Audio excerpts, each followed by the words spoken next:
একদিকে বুক সমান পানি, ঘরের চালে বা ছাদে আশ্রয় নেওয়া দিশেহারা কিছু মানুষ, আর অন্যদিকে শুকনো ড্রয়িং রুমে বসে কফির মগে চুমুক দিতে দিতে স্মার্টফোনে সেই বন্যার ভিডিও স্ক্রল করা আমরা। চট্টগ্রাম সহ দেশের বিস্তীর্ণ এলাকা যখন প্রকৃতির এই প্রলয়ঙ্কারী রূপ দেখছে, তখন একটা সাইকোলজিক্যাল প্রশ্ন খুব লজিক্যালি মাথায় আসে। এই মহাবিশ্বটা যদি কোনো র্যান্ডম অ্যাক্সিডেন্ট না হয়, এর পেছনে যদি একজন আলটিমেট ক্রিয়েটর বা স্রষ্টা থাকেন, তাহলে পৃথিবীতে এমন ভয়াবহ দুর্যোগ কেন আসে? আর এই দুর্যোগে আমাদের করণীয়টাই বা কি? আমরা কি করব এই অসহায় মুহূর্তে? আজ আমরা সস্তা ইমোশন আর কান্নাকাটি সাইডে রেখে কোরআনের আলটিমেট লজিকের স্কেলে এই প্রাকৃতিক দুর্যোগের বিষয়গুলো ব্যবচ্ছেদ করব। আমরা দেখব যারা আজ সর্বস্ব হারিয়ে পানিতে হাবুডুবু খাচ্ছে, কোরআনের দৃষ্টিতে তাদের অবস্থান কোথায়? আর যারা আমরা শুকনো জায়গায় বসে সেফ জোনে থেকে শুধু আহারে শব্দ বলছি, কোরআনের লজিকে আমাদের আসল পরীক্ষাটা কতটা ভয়ঙ্কর? পাশাপাশি একটা রাষ্ট্রের সিস্টেমে কতটা গলদ থাকলে প্রকৃতির এই পরীক্ষাকে আমরা মানুষের তৈরি জাহান্নামে পরিণত করি, তার মুখোশও আজ খুলব। যে মানুষটা গত ২০ বছর ধরে তিল তিল করে টাকা জমিয়ে একটা টিনের ঘর বানিয়েছিল, আজ সকালে সে দেখল চোখের সামনে সেই ঘরটা বানের পানিতে ভেসে যাচ্ছে। যে কৃষকটা ধার দেনা করে ফসলের বীজ বুনেছিল, আজ তার পুরো জমি ৮ ফুট পানির নিচে। এই মুহূর্তে এই মানুষগুলোর সাইকোলজিটা কেমন জানেন? তাদের মনে হচ্ছে দুনিয়াটা শেষ, সব শূন্য। আমি যদি আজ এখানে দাঁড়িয়ে আপনাদের বলি, ভাই ধৈর্য ধরুন, সব ঠিক হয়ে যাবে, তাহলে সেটা হবে একটা খুব সস্তা সান্ত্বনা। কারণ আপনাদের কষ্টটা রিয়েল, আপনাদের পেটের ক্ষুধাটা রিয়েল। চোখের সামনে সন্তানের অসহায় মুখটা দেখা, এর চেয়ে বড় ট্রমা একজন মানুষের জীবনে আর হতে পারে না। কিন্তু আজ আমি আপনাদের কোনো মোটিভেশনাল স্পিচ দিতে আসিনি। আমি আপনাদের কোরআনের এমন একটা দর্শন দেখাতে এসেছি যা আপনাদের এই চরম শূন্যতার মুহূর্তে একটু স্বস্তি এনে দেবে। একটু লজিক দিয়ে চিন্তা করুন, আমরা যখন কোনো কিছু হারাই তখন আমাদের এত কষ্ট হয় কেন? কারণ আমরা মনে করি ওই জিনিসটার মালিক ছিলাম আমরা, আমার ঘর, আমার ফসল, আমার টাকা। কিন্তু কোরআনের ফিলোসফি শুরুই হয় এই মালিকানার কনসেপ্টটাকে ধ্বংস করে দিয়ে। যখন আমরা বিপদে পড়ি, তখন কোরআন আমাদের একটা স্পেসিফিক কোড বা পাসওয়ার্ড পড়তে বলে, ইন্না লিল্লাহি ওয়া ইন্না ইলাইহি রাজিউন। এর মানে কি? এর মানে শুধু মৃত্যুতে সুখ প্রকাশ করা নয়, এর মানে হলো নিশ্চয়ই আমরা আল্লাহর জন্য এবং আমরা তার দিকে ফিরে যাব। এই একটা লাইনের সাইকোলজিটা খেয়াল করেছেন? আপনি ডিক্লেয়ার করছেন যে আমি নিজেই তো আমার নিজের মালিক না, আমার শরীর, আমার শ্বাস প্রশ্বাস, আমার অস্তিত্ব, সবকিছুর মালিক ওই সুপ্রিম ক্রিয়েটর। আমি নিজেই যখন নিজের না, তখন এই টিনের ঘর বা ওই ফসল আমার হবে কোত্থেকে? কষ্টটা তখনই কমে যায় যখন আপনি রিয়েলাইজ করেন যে আপনি আসলে কিছুই হারাননি, কারণ আপনার নিজের তো কিছুই ছিল না, যা ছিল সেটা স্রষ্টার। তিনি আপনাকে কিছুদিনের জন্য ব্যবহারের অধিকার দিয়েছিলেন, আজ তার প্রয়োজন মনে হয়েছে, তিনি সেটা ব্যাক নিয়েছেন। মালিক তার জিনিস নিয়ে গেছে। এখানে আমার কষ্ট পাওয়ার লজিক্যাল গ্রাউন্ড কোথায়? ভাই ও বোনেরা, দুনিয়াটা একটা ইলুশন, এটা একটা ট্রানজিট পয়েন্ট। পবিত্র কুরআনে সূরা আল হাদিদের ২২ নম্বর আয়াতে আল্লাহ তাআলা বলছেন, জমিনে এবং তোমাদের নিজেদের মধ্যে এমন কোনো মুসিবত আপতিত হয় না যা আমি সংগঠিত করার পূর্বে কিতাবে লিপিবদ্ধ রাখি না। নিশ্চয় এটা আল্লাহর পক্ষে খুবই সহজ। তারপরের আয়াতে আল্লাহ তাআলা বলতেছেন, যাতে তোমরা আফসোস না করো তার উপর যা তোমাদের থেকে হারিয়ে গেছে, এবং তোমরা উৎফুল্ল না হও তিনি তোমাদেরকে যা দিয়েছেন তার কারণে। আর আল্লাহ কোনো উদ্যত বা অহংকারীকে পছন্দ করেন না। একটু ব্রেনকে আনপ্লাগ করে এই আয়াতটা ভাবুন। আল্লাহ বলছেন, আপনার এই ঘর ভাঙবে, আপনার এই ফসল নষ্ট হবে, এটা কোনো র্যান্ডম অ্যাক্সিডেন্ট না, এটা কোনো প্রকৃতির খামখেয়ালি না, এটা বিলিয়ন বিলিয়ন বছর আগে থেকে ওই আলটিমেট ক্রিয়েটরের মাস্টার প্ল্যানের একটা অংশ। কেন তিনি এই প্ল্যান করেছেন? আপনাকে কষ্ট দেওয়ার জন্য না, আপনাকে এই ম্যাট্রিক্সের মায়া থেকে বের করার জন্য। আমরা দুনিয়ার এই চাকচিক্য, এই সম্পদ আর এই ক্যারিয়ারের মোহে এতই অন্ধ হয়ে যায় যে আমরা ভুলে যাই আমাদের আসল বাড়ি এটা না। তখন স্রষ্টা আমাদের এই ফেক দুনিয়ার একটা ঝাঁকুনি দেন, তিনি আমাদের কমফোর্ট জোনটাকে কেড়ে নেন। যখন আপনার চারপাশের সব দরজা বন্ধ হয়ে যায়, যখন পানির তোড়ে আপনার সব অহংকার ভেসে যায়, তখন মানুষের মাথা বাই ডিফল্ট উপরের দিকে ওঠে। তখন সে বুঝতে পারে যে এই মহাবিশ্বে সে যে কতটা ক্ষুদ্র, কতটা হেল্পলেস। আর ঠিক ওই চরম অসহায়ত্বের মুহূর্তেই স্রষ্টার সাথে বান্দার সবচেয়ে স্ট্রং কানেকশনটা তৈরি হয়। আপনারা যারা আজ সর্বশান্ত হয়ে আকাশের নিচে বসে আছেন, আপনারা ভাবছেন আপনারা সবচেয়ে দুর্ভাগা? ইতিহাসের সবচেয়ে শ্রেষ্ঠ মানুষগুলোর দিকে তাকান। নবী আইয়ুব আলাইহিস সালামের কথা ভাবুন। তার অঢেল সম্পদ ছিল, সন্তান ছিল। একদিনে তার সমস্ত সম্পদ ধ্বংস হয়ে গেল। ছাদ ধসে তার সমস্ত সন্তান মারা গেল এবং তিনি নিজেই এমন এক ভয়ঙ্কর রোগে আক্রান্ত হলেন যে সমাজের মানুষ তাকে লোকালয় থেকে বের করে দিল। লজিক্যালি চিন্তা করুন, স্রষ্টা যদি কাউকে ভালোবাসেন তবে তাকে এত কষ্ট দেবেন কেন? কারণ স্রষ্টার কাছে এই দুনিয়ার সম্পদের ভ্যালু একটা মশার ডানার সমানও না। তিনি আইয়ুব আলাইহিস সালামকে এই কষ্টটা দিয়ে পুরো মানবজাতির জন্য একটা স্ট্যান্ডার্ড সেট করেছেন। তিনি বুঝিয়েছেন যে দুনিয়া কেড়ে নেওয়ার মানে এই নয় যে স্রষ্টা তোমাকে ঘৃণা করেন, বরং এর মানে হলো তিনি তোমাকে সবচেয়ে কঠিন পরীক্ষাটা দিয়ে তোমার ব্যাংক বা মর্যাদা ওই ইনফিনিটি বা অনন্তকালের জন্য হাইয়েস্ট লেভেলে নিয়ে যাচ্ছেন। আমাদের নবী মুহাম্মদ সাল্লাল্লাহু আলাইহি সাল্লামের জীবন দেখুন। জন্মের আগে বাবাকে হারিয়েছেন, 6 বছর বয়সে মাকে হারিয়েছেন, চোখের সামনে নিজের আদরের সন্তানদের মরতে দেখেছেন, তায়েফের ময়দানে পাথরের আঘাতে রক্তে ভেসে গেছেন। যদি এই দুনিয়াতে কমফোর্ট বা শান্তিতে থাকায় সাফল্যের মাপকাঠি হতো তবে নবীরা সবচেয়ে সুখে থাকতেন, কিন্তু তারা সবচেয়ে বেশি ভুগেছেন। কেন?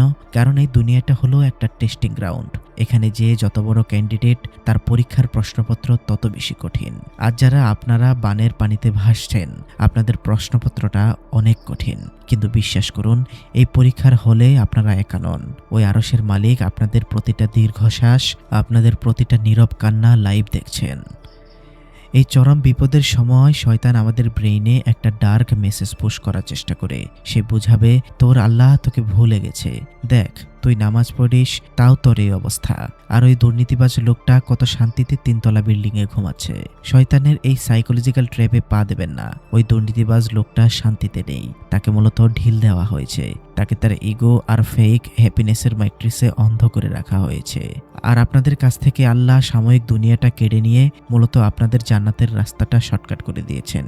আপনারা যখন এই বিপদেও একবার আসমানের দিকে তাকিয়ে বলবেন আলহামদুলিল্লাহ, হে আল্লাহ আমি রাজি আছি তোমার সিদ্ধান্তে, জাস্ট ওই একটা সেকেন্ডের ভরসা, ওই একটা মুহূর্তের ধৈর্যের ভ্যালু কিয়ামতের মিজানে কোটি কোটি টাকার সম্পদের চেয়েও ভারী হবে।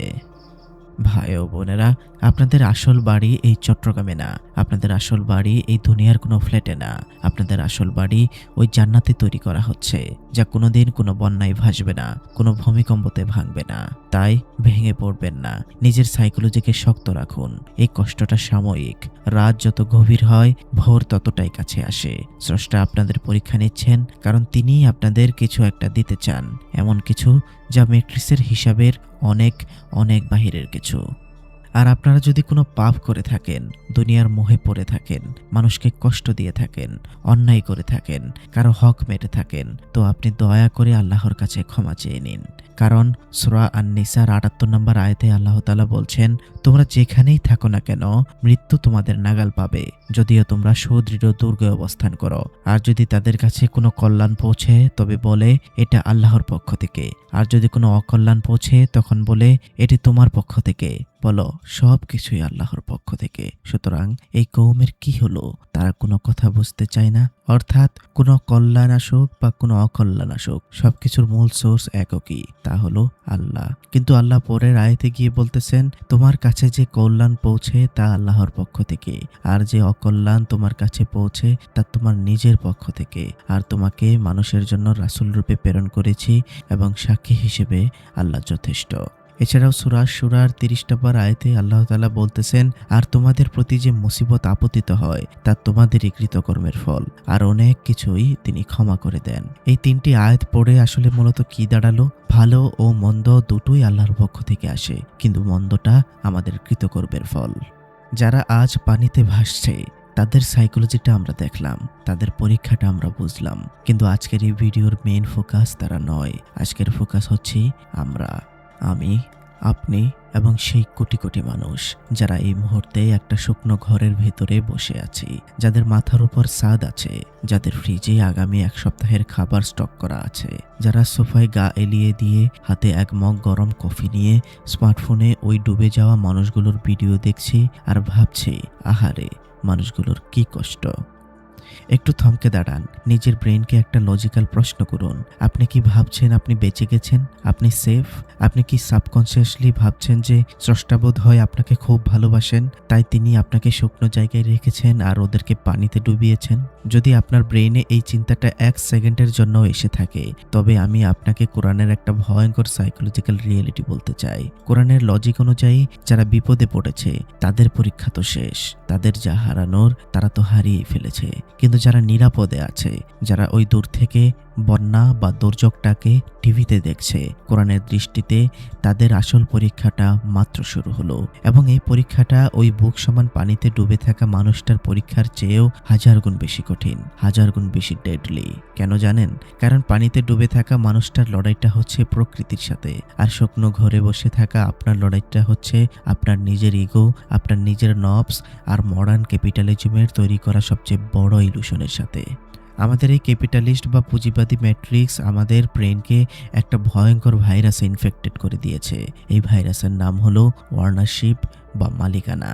আমরা যখন মাস শেষে স্যালারি পাই বা ব্যবসায় প্রফিট করি, তখন আমাদের ইগো আমাদের বোঝায় এই টাকাটা আমার, আমি আমার মেধা দিয়ে, আমার দিনরাত পরিশ্রম দিয়ে এই টাকাটা কামিয়েছি, এই ব্যাংক ব্যালেন্স আমার। কিন্তু কুরআন এই ওয়ার্নারশিপের ইলুশনটাকে এক আঘাতেই ধূলিসাৎ করে দেয়। সূরা আল হাদিদের 7 নম্বর আয়াতে আল্লাহ তাআলা বলছেন, আর আল্লাহ ও তার রাসূলের প্রতি ঈমান আনো এবং তিনি তোমাদেরকে যা কিছুর উত্তরাধিকারী করেছেন তা থেকে ব্যয় করো।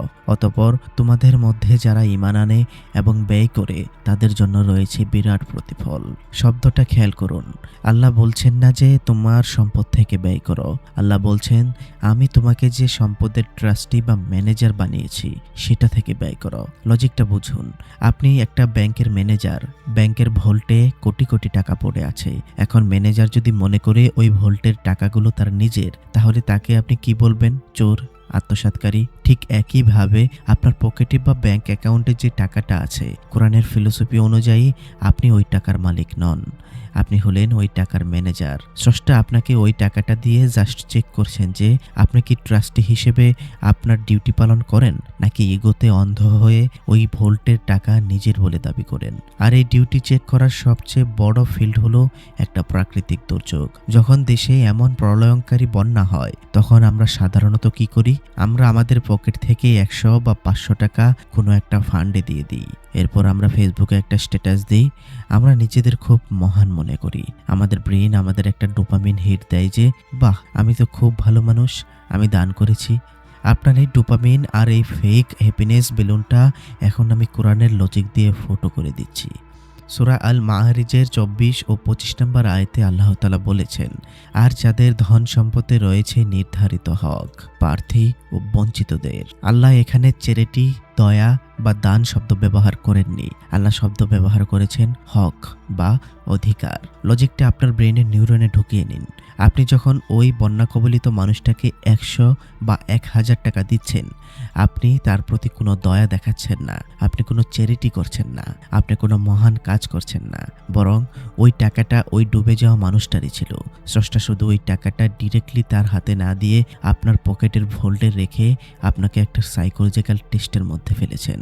তিনি দেখতে চেয়েছেন ম্যানেজার হিসেবে আপনি কি ওই মানুষটার হক বা অধিকার তাকে বুঝিয়ে দিচ্ছেন, নাকি আপনি আত্মসাৎ করছেন।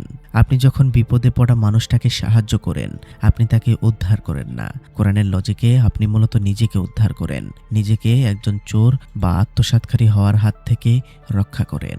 আপনি যদি আজ এই দুর্যোগের দিনে আপনার ক্যাপাসিটি থাকার পরও আপনার ব্যাংক ব্যালেন্স ধরে বসে থাকেন আর মনে করেন আরে আমি তো সামনের মাসে ঘুরতে যাব, আমি তো গাড়ি কিনবো, তাহলে লিখে রাখুন আলটিমেট মিজানের দিন স্রষ্টার কাঠগড়ায় আপনি একজন অর্থ আত্মসাৎকারী হিসেবে দাঁড়াবেন। আধুনিক যুগের সবচেয়ে বড় ট্র্যাজেডি কি জানেন? আমরা ট্র্যাজেডিকেও এখন এন্টারটেইনমেন্ট বানিয়ে ফেলেছি। আপনার সোশ্যাল মিডিয়ার ফিডের দিকে তাকান, একটা রিলসে আপনি দেখছেন একটা কুকুর নাচছে, আপনি হাসছেন, স্ক্রল আপ করলেন, পরের রিলসে দেখলেন চট্টগ্রামের কোনো একটা গ্রামে একটা বৃদ্ধ লোক ঘরের চালে বসে কাঁদছে, পানি তার গলা পর্যন্ত।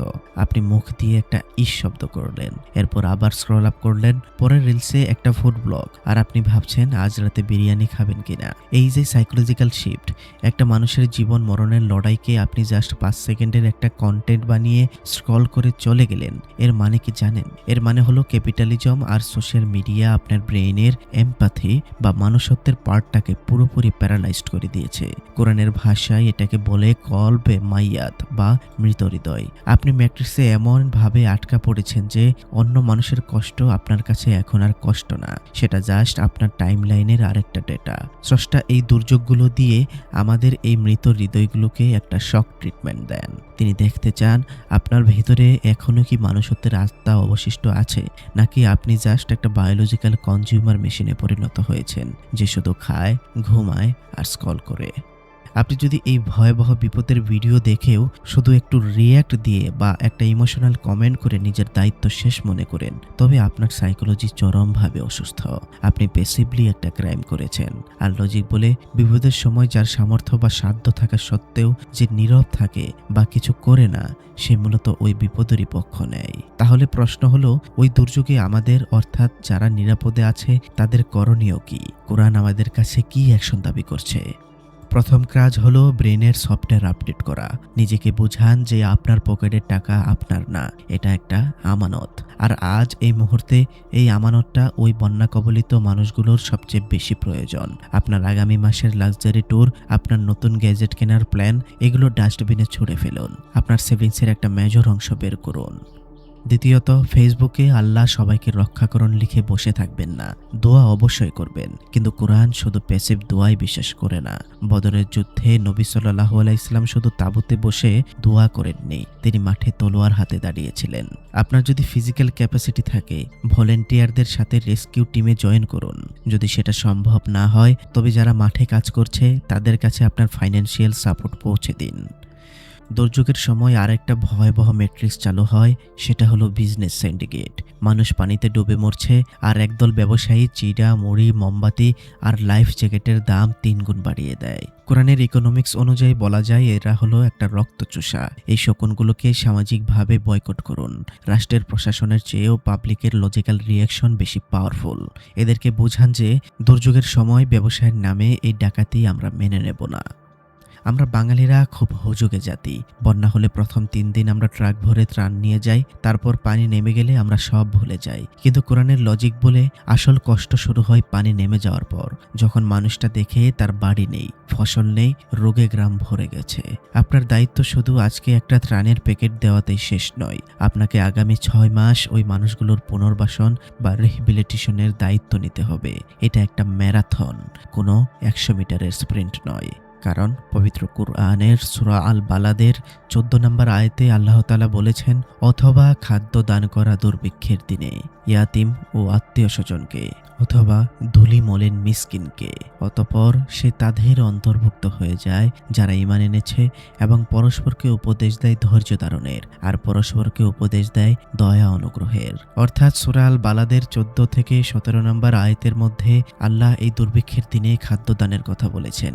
যখন একজন মানুষ দুর্ভিক্ষে না খেয়ে মরছে, সে সময় তার মুখে এক মুঠো খাবার তুলে দেওয়াই হলো স্রষ্টার কাছে সবচেয়ে বড় ধর্ম।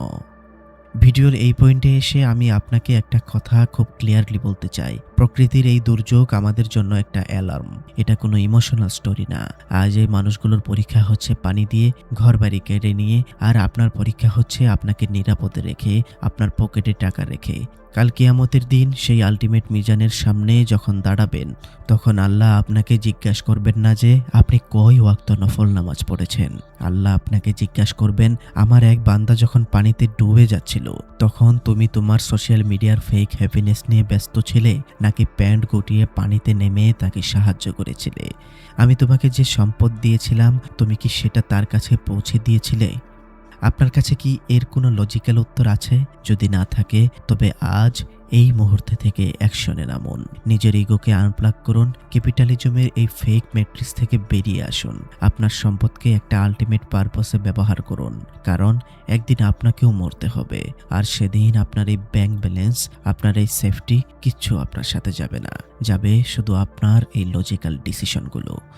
আর এই সাইকোলজিক্যাল টেস্টে আপনি কি পাশ করবেন নাকি অহংকারে আটকে ফেল করবেন, সিদ্ধান্ত আপনার। ভাই ও বোনেরা, আমরা এতক্ষণ দুর্যোগে আক্রান্ত মানুষের সাইকোলজি দেখলাম, আমরা দেখলাম সাধারণ মানুষ হিসেবে আমাদের দায়িত্ব কি। কিন্তু এখন আমরা এই ম্যাট্রিক্সের সবচেয়ে বড় ডার্ক এবং সবচেয়ে সেন্সিটিভ লেয়ারটা আনপ্লাগ করব। আমরা এবার কথা বলবো সিস্টেম বা রাষ্ট্র নিয়ে। যখনই দেশে কোনো বন্যা হয়, ঘূর্ণিঝড় হয়, তখন রাষ্ট্রের পলিটিশিয়ানরা এবং পলিসি মেকাররা খুব সুন্দর করে একটা শব্দ ব্যবহার করেন, প্রাকৃতিক দুর্যোগ বা অ্যাক্ট অফ গড। তারা বোঝাতে চান বৃষ্টি তো আর আমরা দিই না, বন্যা তো আর আমরা আনি না, এটা তো প্রকৃতির খেলা, স্রষ্টার পরীক্ষা, এখানে আমাদের কি করার আছে।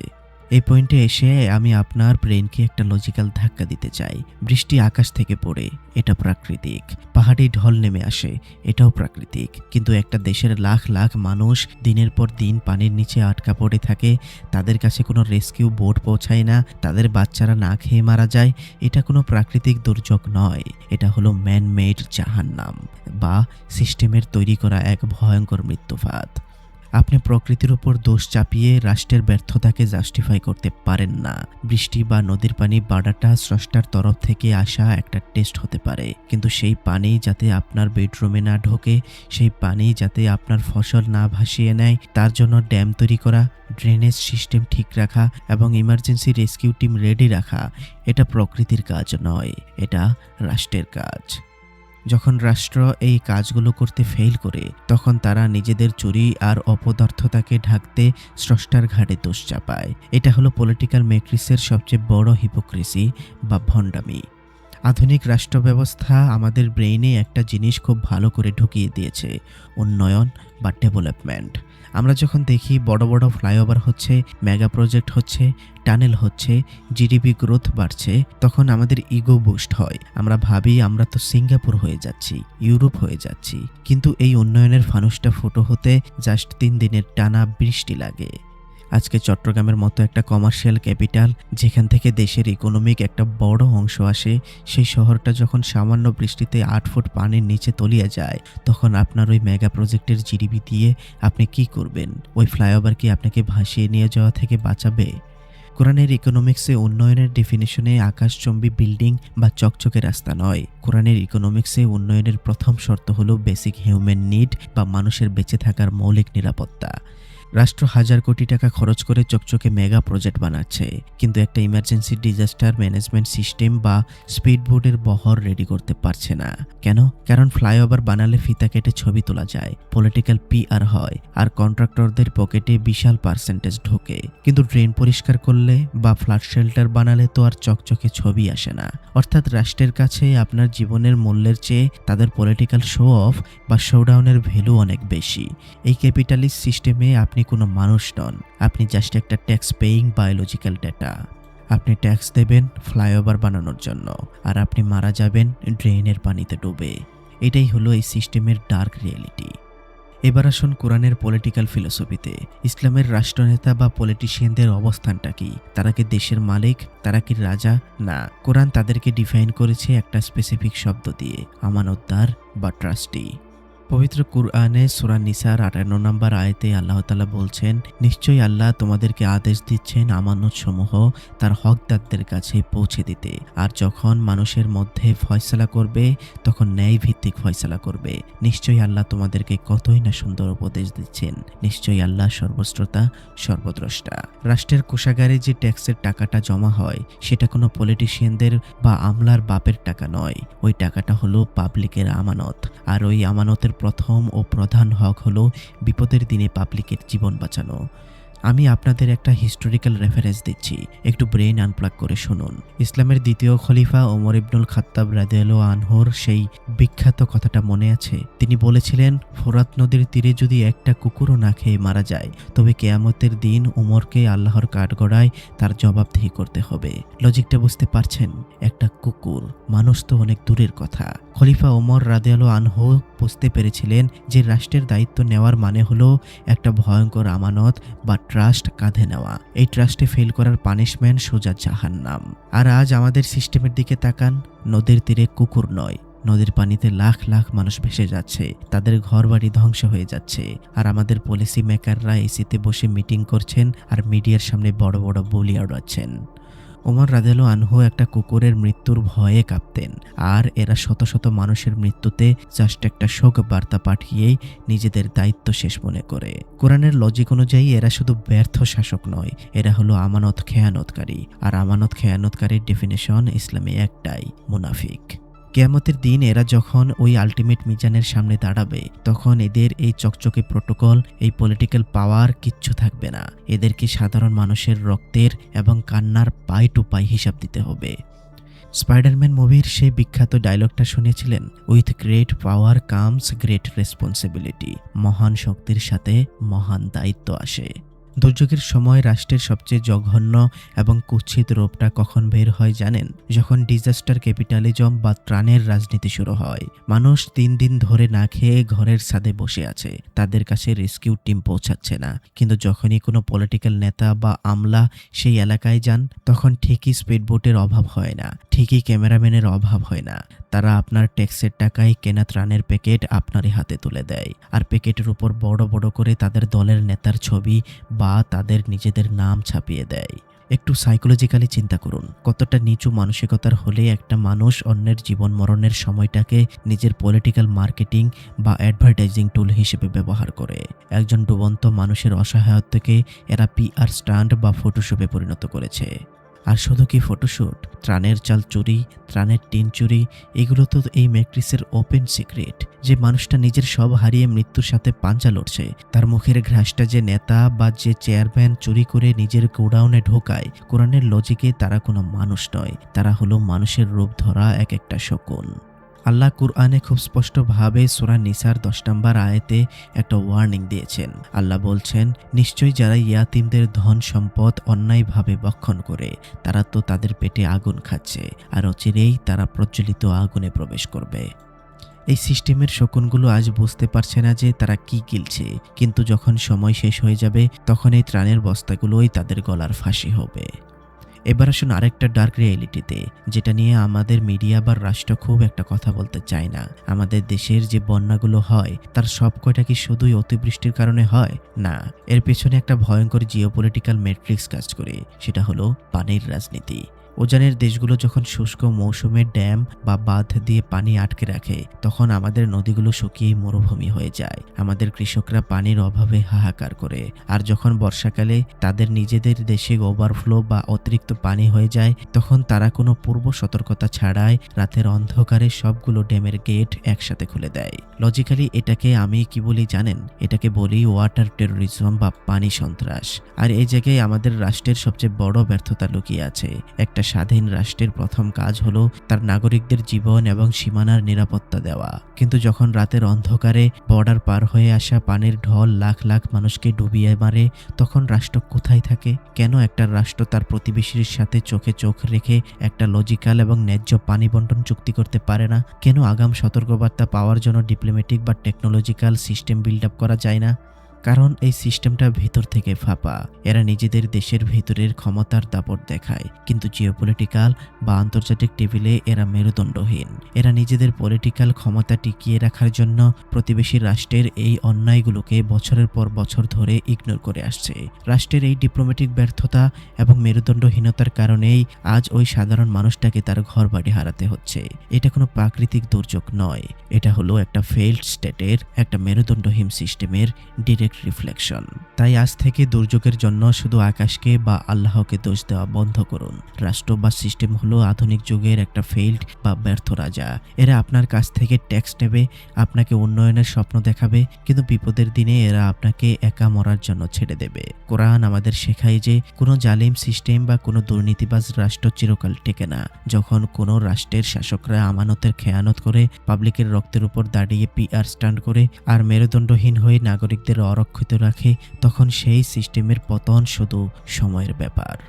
আজ তারা যে পানিকে ইগনোর করছে, যে পাবলিকের কান্নাকে তারা তুচ্ছ মনে করছে, এই পানি আর এই কান্নাই একদিন তাদের ওই ক্ষমতার মসনদ, ওই অহংকারের ফ্লাইওভার সব ভেঙে চুরমার করে দেবে। কোরআনের ইতিহাস সাক্ষী, ফেরাউনের বিশাল সাম্রাজ্য এবং অহংকারও কিন্তু পানিতে ডুবেই ধ্বংস করা হয়েছিল। আমরা এতক্ষণ সিস্টেমের ডার্ক লেয়ারগুলোকে আনপ্লাগ করেছি। আমরা দেখেছি রাষ্ট্রের ফেলিওর বা ব্যর্থতাগুলো কোথায়, কিন্তু লস সানজিদের ফিলোসফি শুধু সমস্যার কথা বলে থেমে যায় না। লজিক শুধু ধ্বংস করতে জানে না, লজিক নতুন করে গড়তেও জানে। কোরআনের একটা বেসিক প্রিন্সিপাল হলো শুধু সমালোচনা করে সমাজ বদলানো যায় না, আপনাকে একটা অর্গানাইজ সলিউশন বা বিকল্প ব্যবস্থা দাঁড় করাতে হবে। আজ আমরা এই ফেল করা ক্যাপিটালিস্ট রাষ্ট্রযন্ত্রকে নতুন করে ডিজাইন করার একটা ব্লুপ্রিন্ট দেব। আমরা দেখাবো কোরআনের আদল অর্থাৎ ন্যায় বিচার এবং মডার্ন টেকনোলজিকে একসাথে ব্লেন্ড করে কিভাবে একটা সিস্টেম বানানো সম্ভব যেখানে প্রাকৃতিক দুর্যোগ আর ম্যানমেড জাহান্নামে পরিণত হবে না। আসুন মডার্ন স্টেটের জন্য আমার 5 দফার ইমার্জেন্সি প্রোটোকলগুলো ব্রেনে ইনস্টল করি। আমাদের রাষ্ট্রের সবচেয়ে বড় সমস্যা হলো সেন্ট্রালাইজেশন বা সবকিছু কেন্দ্র থেকে কন্ট্রোল করার ইগো। ঢাকায় বসে এসিতে মিটিং হয় আর বোর্ড পৌঁছাতে পৌঁছাতে গ্রামের মানুষটা মারা যায়। এই ব্যুরোক্রেসি বা লাল ফিতার দৌরাত্ম্য ভাঙতে হবে। এর সলিউশন কি? এর সলিউশন হলো ডিসেন্ট্রালাইজেশন বা ক্ষমতার বিকেন্দ্রীকরণ। আর এর জন্য নতুন করে কোনো বিল্ডিং বানানোর দরকার নেই। আমাদের সমাজে একটা রেডিমেড ইনফ্রাস্ট্রাকচার বা নেটওয়ার্ক পড়ে আছে যাকে আমরা শুধু জুমার নামাজের জন্য ব্যবহার করি, সেটা হলো মসজিদ। একটু লজিক দিয়ে ভাবুন, আমাদের এমন কোনো গ্রাম বা ওয়ার্ড নেই যেখানে মসজিদ নেই। ইসলামের ইতিহাসে মসজিদ শুধু ইবাদতের জায়গা ছিল না, এটা ছিল কমিউনিটির সেন্টার, ইমার্জেন্সি কমান্ড পোস্ট। রাষ্ট্রের উচিত একটা মসজিদ বেসড ডিজাস্টার হাব তৈরি করা। প্রতিটি কেন্দ্রীয় মসজিদে রাষ্ট্রের ফান্ডিংয়ে emergency rescue kit, life jacket, first aid এবং 2-3টা স্পিডবোট বা ইঞ্জিন চালিত নৌকা স্ট্যান্ড বাই রাখা উচিত। ওই এলাকার যুবকদের নিয়ে একটা কুইক রেসপন্স টিম গঠন করা উচিত যাদের লিড দিবে ওই মসজিদের ইমাম বা লোকাল কমিটি। যখনই দুর্যোগ আসবে তখন ঢাকার অর্ডারের জন্য ওয়েট করতে হবে না, লোকাল কমান্ড সেন্টার থেকে সাথে সাথে রেস্কিউ অপারেশন শুরু হয়ে যাবে। মসজিদগুলো পরিণত হবে ইমার্জেন্সি শেল্টার বা ফ্লাড শেল্টারে। এটাই হলো কোরআনিক কমিউনিটি মডেল, যা মডার্ন ডিজাস্টার ম্যানেজমেন্টের সবচেয়ে ফাস্টেস্ট সলিউশন। একটু আগে আমরা ওয়াটার টেরোরিজম বা উজানের দেশের পানি সন্ত্রাসের কথা বলেছিলাম। এর সলিউশন কি? আমরা 21 শতকে বাস করছি। এখন আর্টিফিশিয়াল ইন্টেলিজেন্স আর স্যাটেলাইট টেকনোলজির যুগ। রাষ্ট্রকে রিয়েক্টিভ অর্থাৎ বিপদ এলে দৌড়ানো থেকে প্রোঅ্যাক্টিভ অর্থাৎ বিপদের আগে রেডি থাকা হতে হবে। আমাদের এমন একটা central AI monitoring system build up করতে হবে যা স্যাটেলাইট ডেটা অ্যানালাইসিস করে উজানের দেশগুলোর ড্যামের পানির স্তর বা ওয়াটার লেভেলের রিয়েল টাইম মনিটর করবে। তারা রাতের অন্ধকারে গেট খোলার আগে আমাদের এআই সিস্টেম যেন 1 সপ্তাহ আগেই প্রেডিক্ট করে বলে দিতে পারে যে ফ্লাড ফ্ল্যাশ আসতে চলেছে। আর এর সাথে লাগবে ডিপ্লোম্যাটিক বা আন্তর্জাতিক লজিক্যাল হ্যামার। রাষ্ট্রকে মেরুদণ্ড সোজা করে আন্তর্জাতিক আদালতে বা ইন্টারন্যাশনাল রিভার কনভেনশনে যেতে হবে। নদীর পানি কোনো একক দেশের পৈতৃক সম্পত্তি নয়। উজানের দেশ পানি ছাড়লে তার ইম্প্যাক্ট ডেটা, স্যাটেলাইট ইমেজ এবং আমাদের ইকোনমিক লসের হিসাব নিয়ে সরাসরি ইন্টারন্যাশনাল প্রেশার ক্রিয়েট করতে হবে। দরকার হলে আন্তর্জাতিক মিডিয়াকে দেখিয়ে প্রমাণ করতে হবে যে এটা কোনো ক্লাইমেট চেঞ্জ নয়, এটা ম্যান মেড ডিজাস্টার। রাষ্ট্রকে তার নাগরিকদের জীবনের অধিকার আদায় করার জন্য গ্লোবাল ম্যাট্রিক্সে লড়তে হবে। যখনই বন্যা হয়, রাষ্ট্র বিভিন্ন দেশের লোন বা অনুদান চায় বা প্রাইভেট ফান্ডের উপর নির্ভর করে। এটা একটা ভিক্ষাবৃত্তির সিস্টেম। ইসলামিক ইকোনমিক্সে একটা মারাত্মক পাওয়ারফুল টুল আছে যার নাম ওয়াকফ বা বায়তুল মাল। মডার্ন স্টেটের উচিত এই কনসেপ্টটাকে কাজে লাগিয়ে একটা সোভেরেইন ডিজাস্টার ফান্ড তৈরি করা। এটা এমন একটা ফান্ড হবে যা সম্পূর্ণ স্বাধীন এবং পলিটিক্যাল নেতাদের নাগালের বাইরে থাকবে। দেশের মেগা প্রজেক্টগুলোর বাজেটের থেকে 2% বা 5% কেটে এই ফান্ডে জমা হতে পারে। এই ফান্ড থেকে কোনো রাজনৈতিক দলের পিআর বা নেতার নামে ত্রাণ দেওয়া যাবে না। এই ফান্ডের একমাত্র কাজ হবে দুর্যোগের সময় তাৎক্ষণিক লজিস্টিক সাপোর্ট কেনা এবং পানি নেমে যাওয়ার পর রিহ্যাবিলিটেশনের বা পুনর্বাসনের কাজ করা। ক্যাপিটালিজম আপনাকে শেখায় প্রফিট করতে, আর এই ইকোনমিক ব্লুপ্রিন্ট আপনাকে শেখায় বিপদের দিনের জন্য একটা সাস্টেইনেবল ব্যাকআপ তৈরি করতে। রাষ্ট্রের উচিত জনগণের ট্যাক্সের টাকার একটা অংশকে জনগণেরই বিপদের দিনের জন্য আমানত হিসেবে একটা সিকিউরড ভল্টে সিলগালা করে রাখা। সবচেয়ে ইম্পর্টেন্ট পয়েন্ট, ত্রাণ চুরি বা ডিজাস্টার ক্যাপিটালিজম রুখতে রাষ্ট্র কি করবে? আমাদের দেশে কেউ 10 টাকার ত্রাণের চাল চুরি করলে তাকে বড়জোর দল থেকে বহিষ্কার করা হয় বা একটা শোকজ নোটিশ দেওয়া হয়। এটা হলো চোরকে প্রোটেকশন দেওয়ার সিস্টেম। কোরআনের জাস্টিস বা আদলের কনসেপ্ট এখানে খুব রুথলেস এবং ক্লিয়ার। যে মানুষটা দুর্যোগের সময় একজন ক্ষুধার্ত বা মৃত্যু পথযাত্রী মানুষের খাবার বা লাইফ জ্যাকেট চুরি করে, সে কোনো সাধারণ চোর নয়, সে হলো মাস মার্ডারার বা গণহত্যাকারী। তার চুরির কারণে একটা মানুষ মারা যেতে পারে। রাষ্ট্রের উচিত দুর্যোগকালীন সময়ের জন্য একটা স্পেশাল ইমার্জেন্সি ল চালু করা, ত্রাণ চুরি, সিন্ডিকেট করে দুর্যোগের সময় চিড়ামোড়ের দাম বাড়ানো, এগুলোকে সরাসরি রাষ্ট্রদ্রোহিতা হিসেবে ঘোষণা করতে হবে। মিলিটারি বা স্পেশাল ট্রাইব্যুনালের মাধ্যমে এদের বিচার হতে হবে উইথিন 24 আওয়ার্স। যখন সাধারণ মানুষ দেখবে যে ত্রাণের একটা টিন চুরি করার অপরাধে একজন প্রভাবশালী নেতাকেও প্রকাশ্যে সবচেয়ে ভয়ঙ্কর শাস্তির সম্মুখীন হতে হচ্ছে, তখন ওই সিস্টেমের শকুনগুলো আর ত্রাণের দিকে হাত বাড়ানোর সাহস পাবে না। সিস্টেমে জাস্টিস বা ন্যায় বিচার প্রতিষ্ঠা করার জন্য মাঝে মাঝে আপনাকে রুথলেস বা কঠোর হতে হয়। কোরআনও তাই শেখায়, দয়া হবে ভুক্তভোগীর জন্য, আর জালিমের জন্য থাকবে লজিক্যাল হ্যামার। ফ্লাইওভার বানানো বন্ধ করে রাষ্ট্রকে এখন সার্ভাইভাল ইনফ্রাস্ট্রাকচারের দিকে ফোকাস নিতে হবে। আমাদের নদীগুলো মরে যাচ্ছে, নদীর গভীরতা কমে যাচ্ছে বা বেড়ে যাচ্ছে। ড্রেজিং করার নামে হাজার কোটি টাকা লোপাট হয়, কিন্তু নদীর তলায় পলি জমে থাকে। রাষ্ট্রকে নতুন একটা ইঞ্জিনিয়ারিং ব্লুপ্রিন্ট হাতে নিতে হবে। নদীগুলোকে প্রপারলি ড্রেজিং করতে হবে। শহরগুলোতে অপরিকল্পিত নগরায়ন বা যেখানে সেখানে মাটি ভরাট করে পানি যাওয়ার রাস্তা ব্লক করা, এগুলো সম্পূর্ণ নিষিদ্ধ করতে হবে। ড্রেনগুলোকে আরো সচ্ছল পানি চলাচলের জন্য প্রপারলি ক্রিয়েট করতে হবে।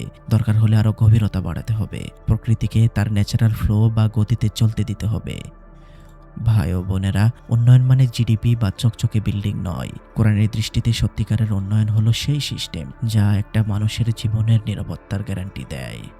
এই যে 5টা প্রোটোকলের কথা আমি বললাম, ডিসেন্ট্রালাইজ মসজিদ rescue team, AI monitoring, disaster fund, zero tolerance law এবং নদীগুলোর রি-ইঞ্জিনিয়ারিং করা, এগুলো বাস্তবায়নের জন্য কোনো এলিয়েন টেকনোলজির দরকার নেই। দরকার শুধু রাষ্ট্রের সদিচ্ছা এবং ইগো থেকে বেরিয়ে আসার মানসিকতা। রাষ্ট্র যদি তার নাগরিকদের আসলেই সম্মান করে, তবে তাদের উচিত এই প্রাকৃতিক দুর্যোগগুলোকে স্রেফ ভাগ্যের লিখন বলে এড়িয়ে না গিয়ে এই কুরআনিক এবং লজিক্যাল ব্লুপ্রিন্টগুলো ইমপ্লিমেন্ট করা, অথবা এর থেকে যদি বেটার কোনো অপশন, বেটার কোনো প্ল্যান থাকে তবে তাই করা।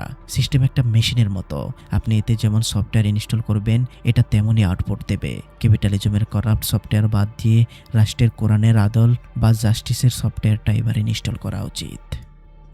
ভাই ও বোনেরা, আমরা আজকের এই মেগা ব্যবচ্ছেদের একদম শেষ পর্যায়ে চলে এসেছি। গত সময়গুলোতে আমরা ইমোশনের ফিল্টার খুলে কোরআনের আলটিমেট লজিকের স্কেলে একটা প্রাকৃতিক দুর্যোগের পুরো সাইকোলজিটাকে ডিকোড করেছি। আজকের এই ব্যবচ্ছেদ থেকে আমরা আসলে কি শিখলাম? আমরা শিখলাম যে এই মহাবিশ্বের র্যান্ডম বা অ্যাক্সিডেন্টাল বলে কিছু নেই। যখন পানি লোকালয়ে ঢোকে তখন সেটা শুধু ঘর বাড়ি ভাসিয়ে নেয় না, সেই পানি মূলত আমাদের সমাজের, আমাদের সিস্টেমের এবং আমাদের ভেতরের আসল চেহারাগুলোর উপর থেকে মুখোশটা ভাসিয়ে নিয়ে যায়। বন্যার এই পানি কয়েকদিন পর ঠিকই নেমে যাবে, রাস্তাঘাট আবার শুকিয়ে যাবে, কিন্তু এই পানি নেমে যাওয়ার পর মাটিতে যে পলিমাটিটা পড়ে থাকবে তার চেয়েও ভয়ঙ্কর একটা জিনিস পড়ে থাকবে, আর সেটা হলো আমাদের বিবেকের রেকর্ড। কোরআনের লজিক আজ আমাদের চোখে আঙুল দিয়ে দেখিয়ে দেয় যে এই পুরো দুর্যোগটা আসলে 3 স্তরের একটা মেগা টেস্ট বা ম্যাট্রিক্স ছিল। এক, যারা সর্বস্ব হারিয়েছে, তারা এই ম্যাট্রিক্সের সবচেয়ে কঠিন ফিজিক্যাল টেস্টটা দিয়েছে। তারা দুনিয়ার ক্ষণস্থায়ী সম্পদ হারিয়ে মূলত অনন্তকালের জন্য স্রষ্টার কাছে নিজেদের পজিশন সিকিউর করে নিয়েছে। লজিক্যালি তারা কিছুই হারায়নি। 2, এই রাষ্ট্রযন্ত্র বা সিস্টেম, যারা পাবলিকের ট্যাক্সের টাকায় ফ্লাইওভার বানিয়ে উন্নয়নের ফানুস উড়িয়েছে কিন্তু বিপদের দিনে একটা লাইফ বোট পাঠাতে পারেনি, তারা এই টেস্টে চরমভাবে ফেল করেছে। তারা আমানত খেয়ানতকারী হিসেবে আলটিমেট মিজানের কাঠগড়ায় দাঁড়িয়ে গেছে। এবং 3, আমি আর আপনি, যারা আমরা শুকনো ঘরে নরম বিছানায় বসে শুধু আহারে আর উহুরে করেছি, যারা নিজেদের ইগো আর ক্যাপিটালিজমের মোহে আটকে গিয়ে ভেবেছি ব্যাংক ব্যালেন্সটা আমার, ওই ডুবে যাওয়া মানুষটার এতে কোনো হক নেই। আজ এই ভিডিও শেষ হওয়ার পর আপনি যখন আপনার ফোনটা পকেটে রাখবেন তখন আপনার সামনে 2টো রাস্তা খোলা থাকবে। প্রথম রাস্তা, আপনি আবার সেই পুরানো ম্যাট্রিক্সে ফিরে যাবেন। আপনি আবার স্ক্রল করবেন, ফানি ভিডিও দেখবেন আর ভাববেন ভাই তো অনেক লজিক্যাল কথা বলেছে, নাইস ভিডিও। এরপর আপনি সব ভুলে যাবেন। দ্বিতীয় রাস্তা, আপনি আজই এই মুহূর্তে আনপ্লাগ হবেন। আপনি আপনার ইগোর খোলসটা ভেঙে বের হবেন। আপনি রিয়েলাইজ করবেন যে ওই দুনিয়াটা আপনার পার্মানেন্ট ঘর নয়। আপনার সেভিংসের যে অংশটাই ওই ডুবে যাওয়া মানুষটার অধিকার বা হক আছে, সেটা আপনি আজকেই তার কাছে পৌঁছে দেওয়ার ব্যবস্থা করবেন। আপনি প্যাসিভ ওয়াচার থেকে একজন অ্যাক্টিভ রিয়েলিস্ট হবেন। তবে মনে রাখবেন, যদি সামর্থ্য থাকে তবেই ততটুকু করুন। যদি কোনোভাবেই কিছু না করতে পারেন তো দোয়া করুন। সিদ্ধান্তটা পুরোপুরি আপনার। দিন শেষে আমরা সবাই একা। ওই কবরের অন্ধকারে বা কাল কেয়ামতের সেই বিশাল ময়দানে আপনার ওই চকচকে আইফোন, আপনার ওই লাক্সারি ফ্ল্যাট বা আপনার জমানো ব্যাংক ব্যালেন্স আপনাকে বাঁচাতে আসবে না। সেই দিন আপনাকে বাঁচাবে শুধু আপনার এই লজিক্যাল এবং হিউম্যানিটেরিয়ান অ্যাকশনগুলো। ভাই ও বোনেরা, প্রকৃতির এই প্রলয়ঙ্কারী রূপ আমাদের জন্য একটা অ্যালার্ম। এটা মনে করিয়ে দেয় যে স্রষ্টা আছেন আর তিনি সব দেখছেন। এই ম্যাট্রিক্সের মোহ থেকে জেগে উঠুন। আজকের এই ডার্ক ব্যবচ্ছেদ নিয়ে আপনার লজিক্যাল রিয়েলাইজেশনগুলো কমেন্ট সেকশনে জানান। আমি আপনাদের চিন্তার গভীরতা পড়তে চাই। দেখা হবে পরবর্তী কোনো ফিলোসফিক্যাল ডিসকাশনে। ততক্ষণ পর্যন্ত সবাই সুস্থ থাকুন ও সুস্থ রাখুন। সবাইকে সালামুন আলাইকুম।